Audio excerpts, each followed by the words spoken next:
Hello and welcome back to the Junior Markets YouTube page. Today we're going to be going over Finance 3000 or the Introduction to Finance, Chapter 8, Project Decision Rules. So these can be a bit difficult depending on the projects that you're working on or time periods, IRR, cash flows, net present value, all that type of stuff. We're going to be going over some written examples on how you can work through those. So let's dive right in with the first one. An entrepreneur invests in his dream business of selling golf carts. The initial investment is $200,000. The entrepreneur expects to generate an annual after-tax cash flow of $50,000 in running this business. How long before he will pay back? So one of the biggest things in this chapter is the payback period. That's what you'll be solving for a majority of the time. And so what that payback period is, right here, payback is equal to the initial cost divided by the annual cash flow. Annual cash flow. So in this case, the initial cost is that $200,000, and the annual cash flow is that $50,000, which means your payback period is 4 years. So we're starting off pretty simple, and we're going to dive into some harder problems after this. Let's go ahead and scroll down here. So getting on into the next one, we have the following output of the following project, and we need to find the payback for this project. And so the difference with this one is it's an uneven cash flow stream. And so the way that we look at it with this is we find the net cash. Net cash. And how you find the net cash of a project is you add the cash flows from year 1 onto the negative 20. So in year 0, we have 20, negative 20. Year 1, we make $8. So then net, we're at minus 12. Year 2, we make $7. So then net, we're at minus 5. And then you do that so forth and so forth. And when you get to year 3, we have 6, you're positive 1. So that means that it'll take these 2 years to pay it back, plus 5 out of the 6 cash flows for year 3, because we have $5 left. And we only needed 5 to get 0, which leads us to that payback period. So that means we had the 2 years plus 5 out of the 6 cash flows, and that leads us to 2.83 years. And with this, you just need to remember that you divide however many dollars it takes to get to 0. So you're not looking to get to 1, you're looking to get to 0. And so you have to do 5 from this 6 to end up getting to 0 years. And so 2 plus 5 over 6. Heading on down, a film is considering 2 projects, A and B. Each project will last for 4 years. The projects are independent. The projected cash flows for each project are shown below. And then we have a couple questions for this. Net present value for A and B, if the cost of capital is 10%, and if the projects are independent, what would you accept, along with some others that we'll get into. But first, let's find the net present value for project A and project B. So net present value, we'll start over here. Net present value, assuming that you have a financial calculator. So you will go to the cash flow stage, and for cash flow 0, which is this, you're going to enter negative 20. For this, we're finding cash flows of A. So you're going to enter negative 20. And then for cash flow 1, you're going to enter 8. For cash flow 2, you're going to enter 7. For cash flow 3, you'll enter 6. For cash flow 4, you'll enter 4. And then we need to find the cost of capital. That is your interest rate or your discount rate. And so the cost of capital is 10%. So then on your financial calculator, you'll enter I is 10 under the net present value. And then you'll do compute NPV, and that'll end up giving you 0.3 for project A. And then you can do the exact same thing for project B to end up computing those two, and the NPV for project B with a 10% cost of capital. So A equals 0.3 NPV, and B, using the exact same method except changing cash flow 0 to negative 30, and then using 10, 9, 10, and 7. But sticking with that same 10%, you end up getting negative 1.18 NPV.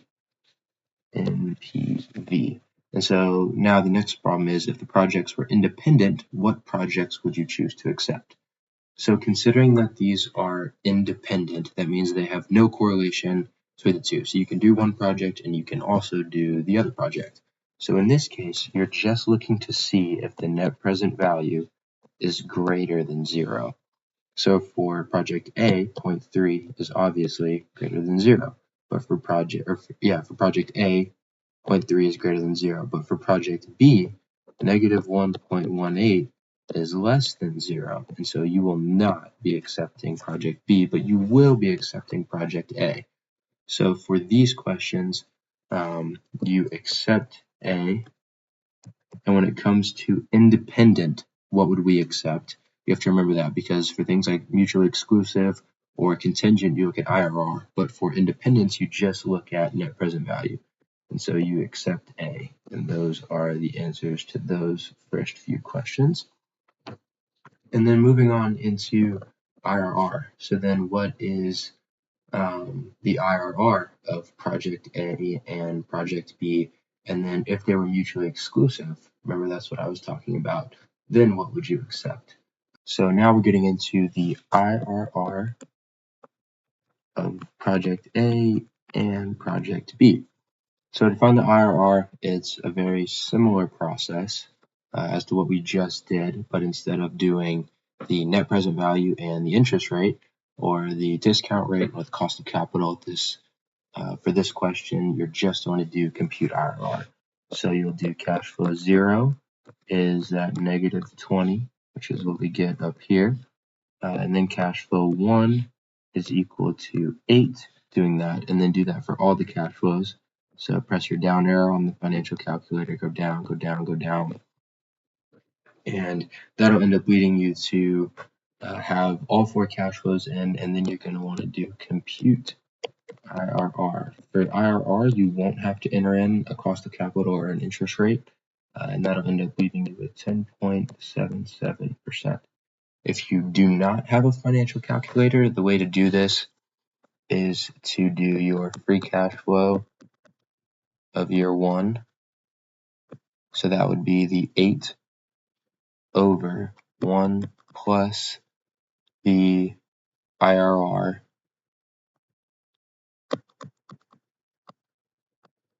the first power, plus free cash flow of 2 over 1 plus IRR raised to the second power. And then you do that for all of them, and then you subtract the 20 minus 20 at the end, and that will get you to your IRR of 10.77%.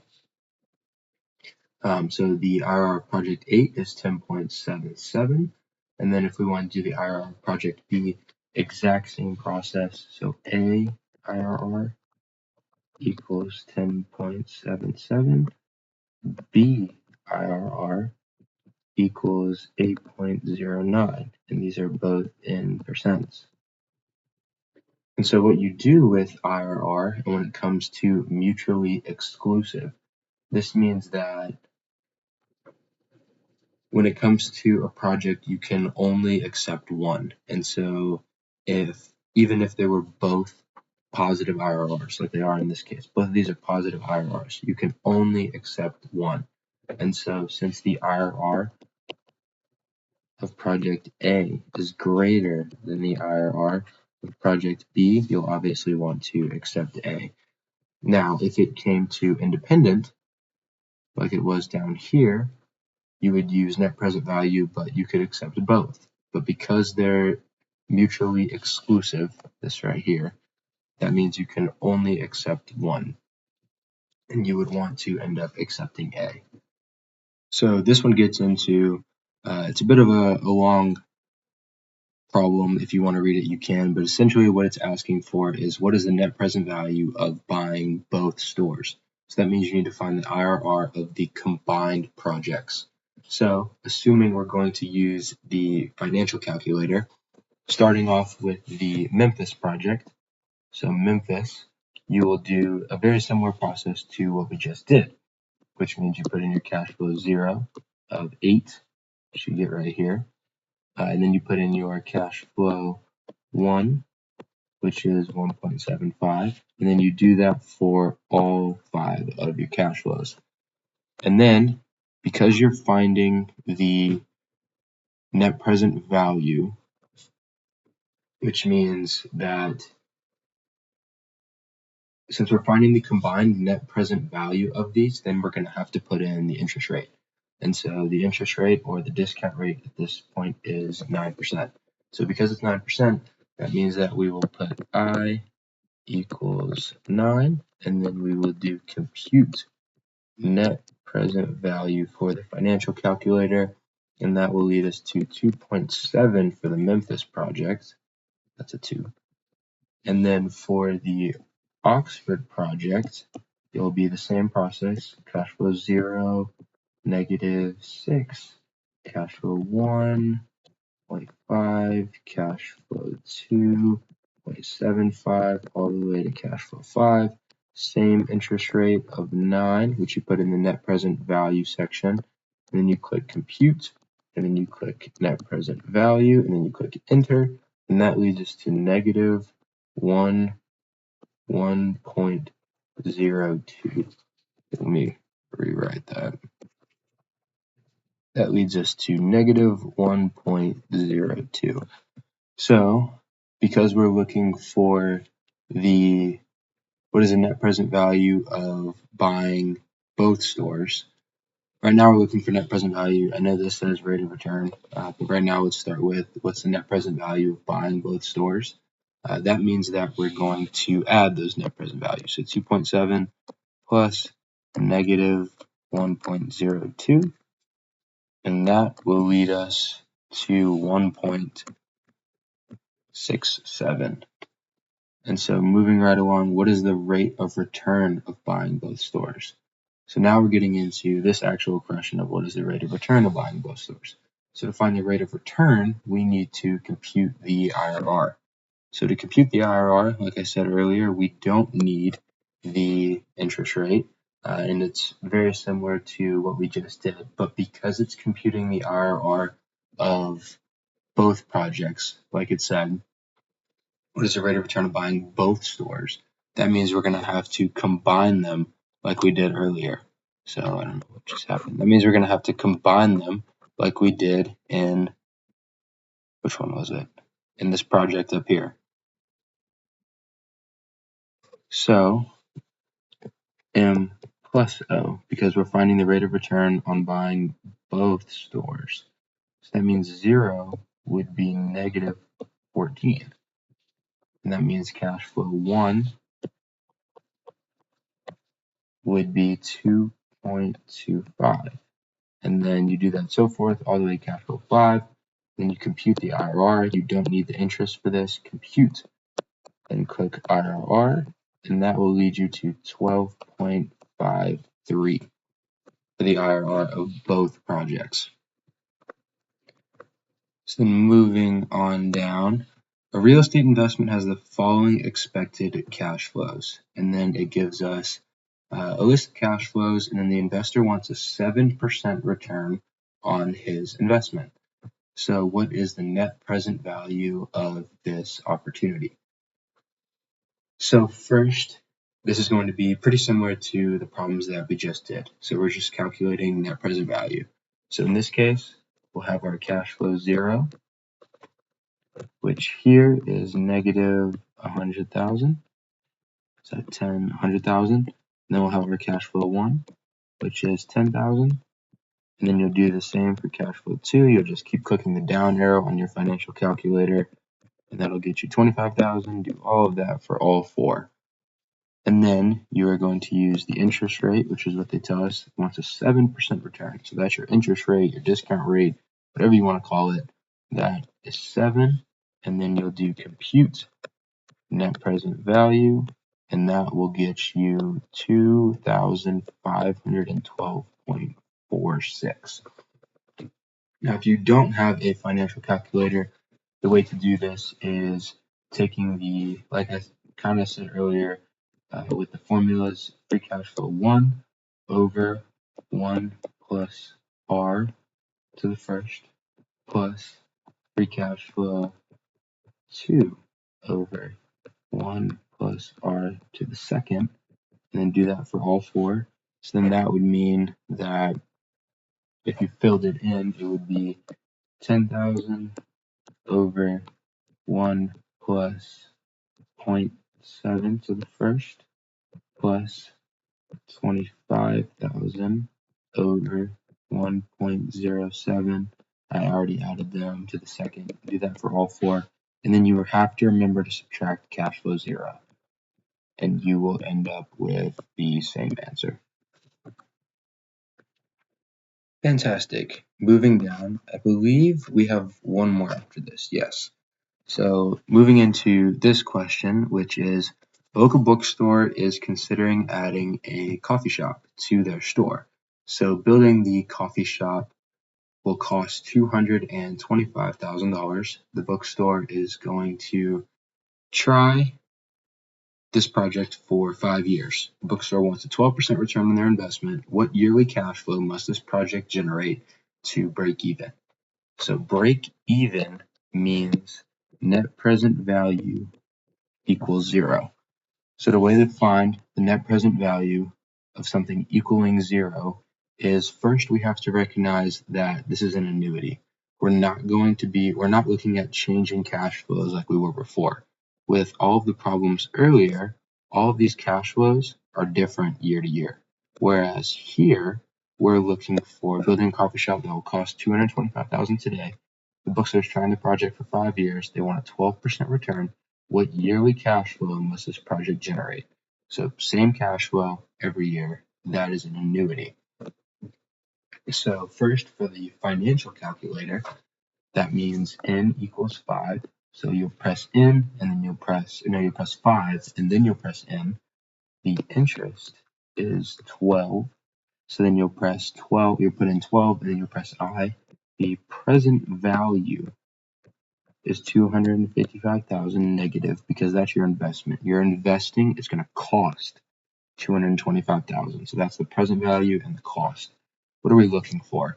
We're looking for what yearly cash flow. So that means your payment is what we are trying to find. The future value is 0, because we're trying to find the net present value of something equaling 0. So if you put all that in and then you click compute, PMT, the answer will be 62,417.9. If you are not using a financial calculator, then you can use the annuity formula, which is the payment over R times 1 minus 1 over 1 plus R raised to the n minus free cash flow 0. So in this case, that would leave us with PMT over 0.12 times 1 minus 1 over 1.12 to the fifth for 5 years minus 225,000, because that is your cash flow 0. So then if you simplify that equation, that leaves you to add 225,000 to both sides, and that equals this, and that leads you to the same amount of payment when you multiply and add everything out. So now let's hop into our final equation of the day. So a firm has equity for its capital structure. A firm has all equity for its capital structure, which is a bit interesting for it to have all equity. So it evaluates the net present value of the project with its cost of equity below. Below, we have the information regarding the firm. The firm wants to evaluate the following project. What is the net present value for this project? So net present value of the project, so NPV, is equal to the present value of benefits minus the present value of costs. So first, we need the required return for the firm. So they give us, one way you can tell you need the required return is they give us the information needed to find the cost of capital, or the, interest rate that we will be using. I talked about this in my last video for chapter 7, how to find the cost of capital using the risk-free rate, market portfolio, or risk premium, as well as the beta.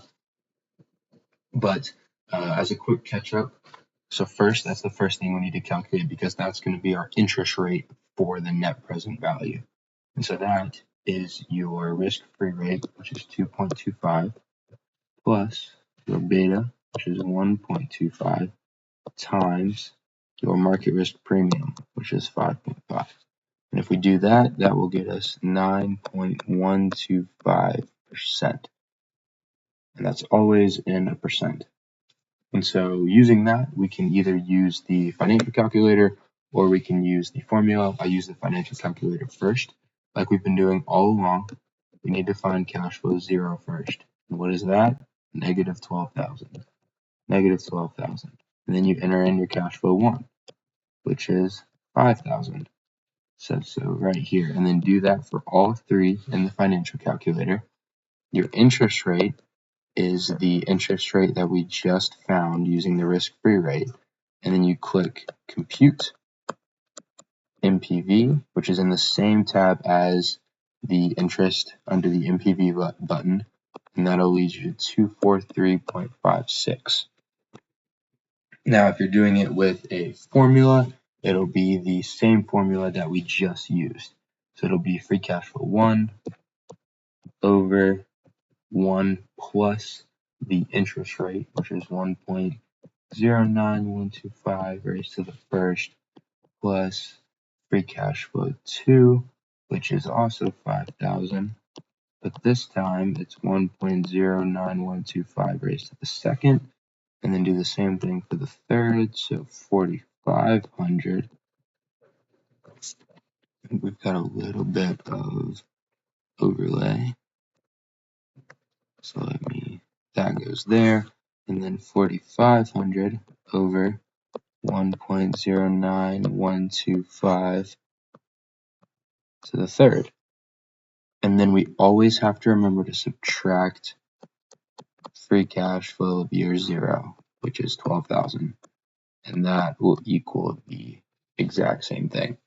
So sweet. Thank you so much for watching. This is going over the chapter 8 problems on how we should reject or accept different projects based on cash flows, net present values, IRR. If you want to see more videos like this or have any more questions, leave it down in the comments. Thank you so much for watching, and I look forward to you checking into the next video. And if you have any interest in looking into how to value a company, looking at different ratios that are used in finance as well as in the real world, you can check out some other videos or the Junior Markets website. We go over how to use all of that in analysis and stock pitches and stock analysis, how to choose and how to make your portfolio. So if that's something you're interested in, make sure to check out my website. But until then, thank you so much for watching, and I'll see you next time.